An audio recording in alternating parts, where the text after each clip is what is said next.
Hi everyone, I'm Akshath Jain, and I will be presenting this presentation alongside Gardner. And the title of the presentation is Helping Mobile Application Developers Create Accurate Privacy Labels. And this presentation is actually based on our paper presented at IWPE, and the full list of authors on that paper is shown on the slide. So first, let's start off with an outline of our presentation. So we'll first begin talking about mobile application privacy labels. So these are necessitated by long, complex privacy policies that very few people or really no one reads. And Carnegie Mellon researchers actually proposed privacy labels as a solution over a decade ago. So now Apple and Google are adopting these in their mobile application stores, and we'll also provide a few examples of these later on in the presentation. After that, we'll talk about challenges for developers when creating these privacy labels. And really, we'll focus on how the level of developer sophistication varies widely. And we'll cite some research that shows how developers are struggling with the accuracy of their privacy labels. From there, we'll discuss a little bit of relevant prior work. And really, we'll emphasize how some technology is being developed to help these developers comply with regulations. And even at Carnegie Mellon, we're building usable privacy policy and personalized privacy assistance to help with this. From there, we'll talk about the development and evaluation of the initial privacy Label Wiz tool, which is a tool that's designed to help developers more accurately create these privacy labels. It uses static analysis to look at the use of data types, specifically iOS permissions, in iOS applications. However, due to static analysis limitations, our focus with the tool is really on prompting meaningful developer interactions and urging developers to think deeply about their data practices within their apps. And really, we want to ensure that we build a tool that aligns with developer workflows so it's actually used and adopted. From there, we'll be talking about how we refine privacy Label Wiz, and we'll discuss some user studies and interviews that help us achieve the criteria we define for ourselves. And then we'll talk about some remaining challenges in future work. So here's an example of an Apple privacy label. So this is actually from the iOS App Store. And it's what Facebook has displayed on its iOS App Store page listing. So you can see this is an overview of the full privacy label. So there are 17 broad categories of data that are disclosed. And if you were to click the See Details button in the top right corner, you could get even more granular information about the types of data that are being collected. And some of the issues that arise with this, while it is extremely useful to view a privacy policy condensed into a very readable format, is that for developers, they need to consider over 200 options when creating these labels. So there are 32 data types, and each data type has 6 data practices that it could be used for.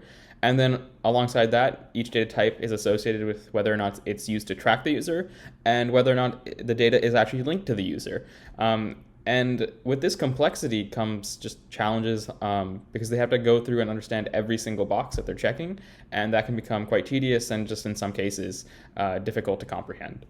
And developers do struggle on this. So one example is that some of the definitions that are used by Apple don't necessarily match the mental model that developers have. So if we look at like data linked to you, developers may think that it's just the ability to link data back to someone in real life, whereas Apple uses a more narrow definition where it's just data linked to a unique identifier like a device ID.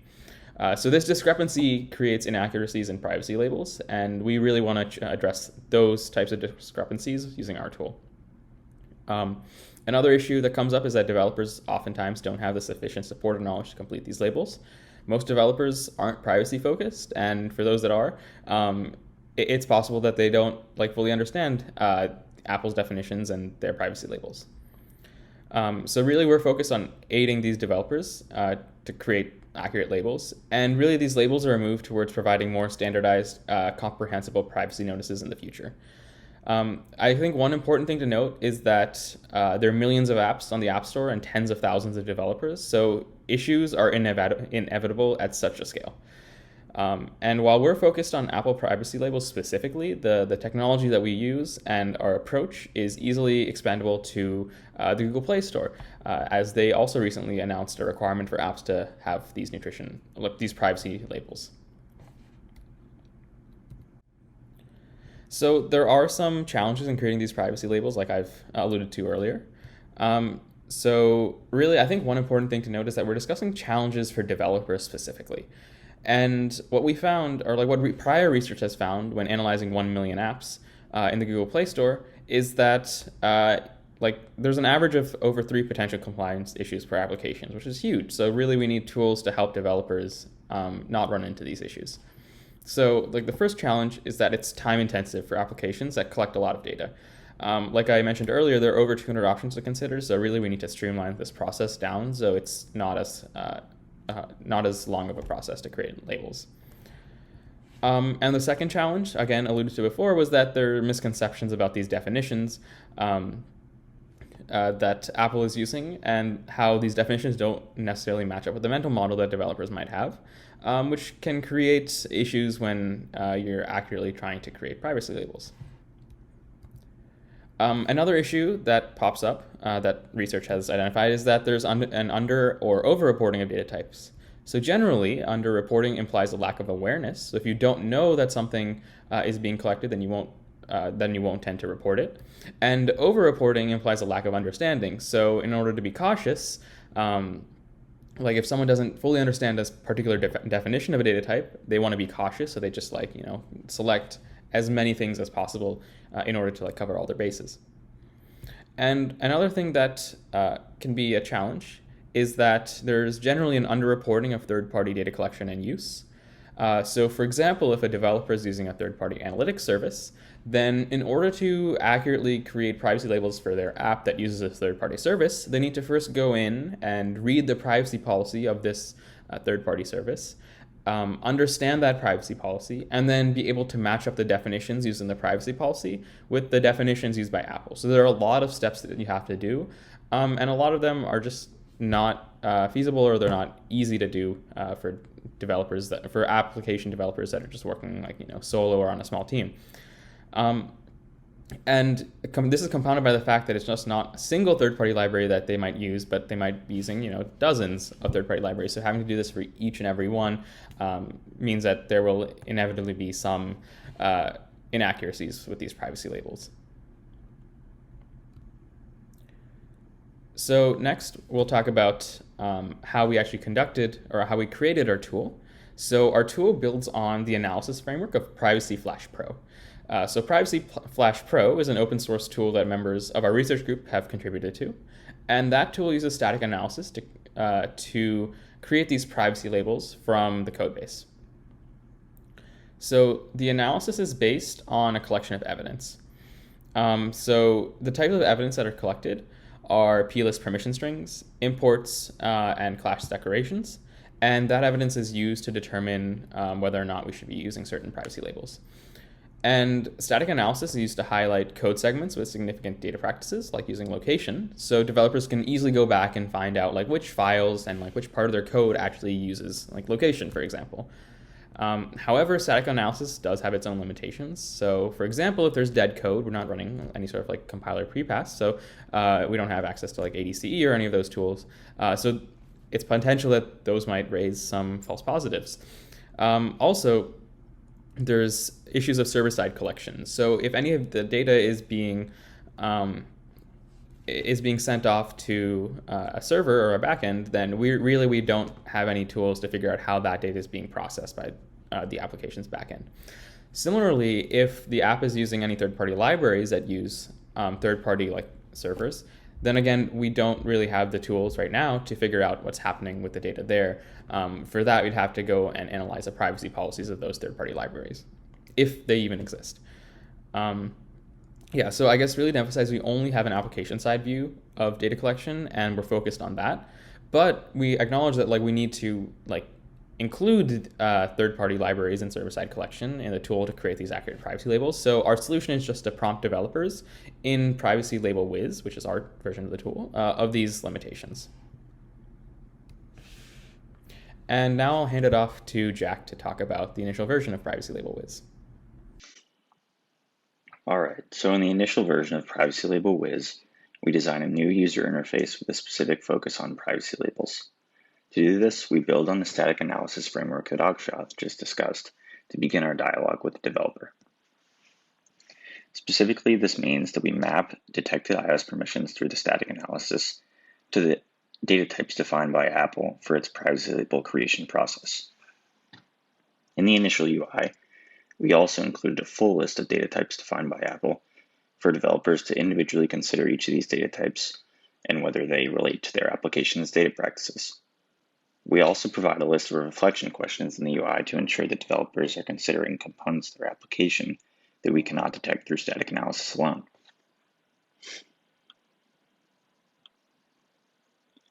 We next evaluate this initial version of Privacy Label Wiz by conducting in-depth Think Aloud interviews with 4 developers.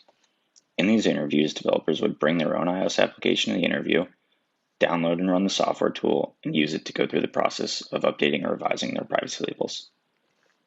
This process helped us identify a number of fundamental shortcomings with this initial UI. Specifically, we found that developers lacked an introduction to the purpose of the tool and really what they were supposed to get out of the static analysis results versus what we depended on them to provide about the knowledge of their application.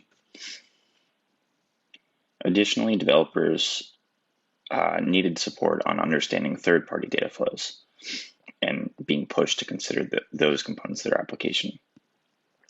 Developers also struggled with the initial workflow of the UI. They felt overloaded with the amount of information that they were supposed to process, and this really highlighted the need for us to break up the UI and support an iterative workflow where developers would be able to revisit their decisions. So, based on those initial interviews, we refined Privacy Label Wiz. Specifically, we provide instructions to developers to introduce them to the tool, inform them about the workflow, and understand how the static analysis framework runs by mapping iOS permissions to the data types defined by Apple. We also modify the UI structure so it resembles that of Apple's web form, where developers would actually go and create their privacy label if they were to do so in the Apple App Store. This means paginating the UI so that developers can consider a single data type at a time and provide information on its associated data practices. Additionally, we provide developers with an additional option in the UI where they can mark that they're not sure about a given decision that they're making, so that they would have the ability to revisit this decision as they continue through our UI. We also improved the set of reflection questions presented in the UI so that developers, again, are pushed to consider additional components of their application that we cannot detect through static analysis. So for an overview of the Privacy Label Wiz workflow from a developer perspective, developers would download and run the software tool, load in their iOS application, let the wizard run analysis, and then this is the starting point for initiating a dialogue with the developer. At this point in the application, developers would arrive at that introduction screen that tells them about the purpose of the wizard and what it can provide in terms of its static analysis results, but also where it depends on developers. On that same screen, developers are also introduced to the iterative workflow of the application. And as they move through the remainder of the UI, they'll first see results on data practices detected through static analysis, but then have the chance to select additional data practices as is relevant for their application. So here's the first overview screen that a developer would see after the wizard is done running its analysis. They're introduced to the static analysis framework here with some discussion of how iOS permissions are mapped to the relevant data types defined by Apple. They're then told that they'll first see results for these permissions and related data types if they're detected. But they should also see that they should watch out for the fact that permissions may not map perfectly to the data types defined by Apple. Moving on, developers have the chance to identify additional data practices and select corresponding data types for their application and provide information about those data types as necessary. Next, we give developers an easy read-through of the following screens, and then they'll continue on the application from here. So this is a results page that a developer would see based on an iOS permission detected in the static analysis framework and a related Apple data type. Let's walk through this piece by piece. So first, the detected use of permission is the camera permission. This relates to the photos or videos data type defined by Apple. We tell the developer where in their codebase we saw this data type being used. And for a select set of third-party services that are hard-coded into the Privacy Label Wiz, we can tell the developer the purpose of that third-party service with regard to using that data.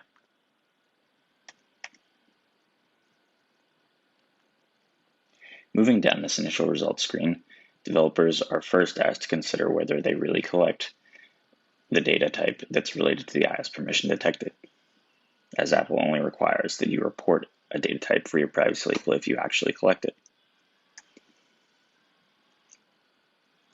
Moving further down, if developers do collect that data, they select the purpose for which they collect it here. They next select whether the data type is linked to a user's identity, and moving on, select whether it's used to track a user. This concludes that first results page. After developers move through the set of screens based on the permissions detected in related Apple data types, they arrive at a summary page that looks like this. They first have the chance to review the information that they would have provided on data types that were detected by the static analysis framework, but moving on, have the chance to select additional data types further down the summary page. But first, as developers see the results from the static analysis and the information they provided on associated data practices, they have the chance to review that. So this is on the summary page, and this involves a scenario where a developer would have been unsure about whether the photo or video data type was linked to a user's identity.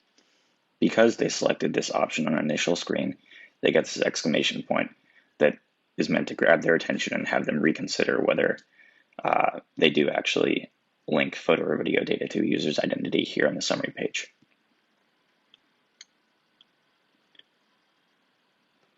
So further down the summary page, developers can go through the full list of data types defined by Apple and consider whether they should select that they engage in any additional data practices.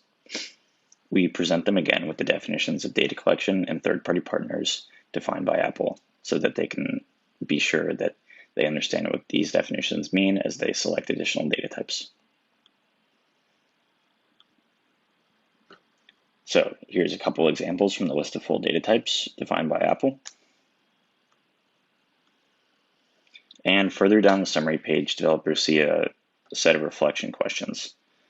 And this is to have them consider the components of their application that we can't get at through static analysis, really getting the most out of developers' knowledge here. So the first set of reflection questions is about third-party data practices. We're asking developers to ensure that they considered all components of their application that relate to SDKs, frameworks, or other third-party services used. In this case, we tell them that it might be helpful to consult the documentation of these services, as in some cases they provide specific information to help developers create privacy labels. We also ask developers to consider whether it's them doing advertising or whether a third-party service is doing advertising in their application, as this has implications for how they should report it on their privacy label. In the next set of reflection questions, we ask developers general questions on the data practices about their application. We alert them that they may have selected not sure for a given data type or associated data practice, and encourage them to err on the side of caution and report a data practice if they're not sure whether it's performed. We also ask them, do you really need all the data that you're collecting? And inform them that in general, data collection presents a liability and can make their app non-compliant. Moving further down, we ask them a set of questions on diagnostics, whether data is linked or used to track a user, and have them consider relevant laws.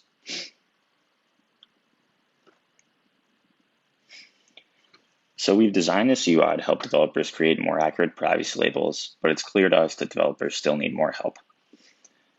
Some future work we could conduct on this UI is provide the ability for developers to add notes or document how they reached a given decision as they use Privacy Label Wiz. This would mean, for example, scenarios that a developer consulted third-party documentation, they learned something from that documentation, and it led them to update a data practice associated with their privacy label. It'd be helpful for them to record that so that they could be aware of how they reached a given decision if they needed to update their label in the future. Additionally, as it is time intensive for developers to seek out third-party documentation, it would be ideal if we could integrate that documentation into the Wizard's user interface. Moving forward, we also plan to evaluate this redesigned tool with developers. But over the process of designing this tool, we've learned that it's very important that these tools align with developer workflows. Specifically, this means understanding developer time constraints, minimizing wait time as they're using a tool like this, and getting the most out of the knowledge that developers have out of their application, and in the same token, recognizing the limitations of a wizard like ours that runs on static analysis. So thanks very much for listening, and we'd be glad to take any questions you have.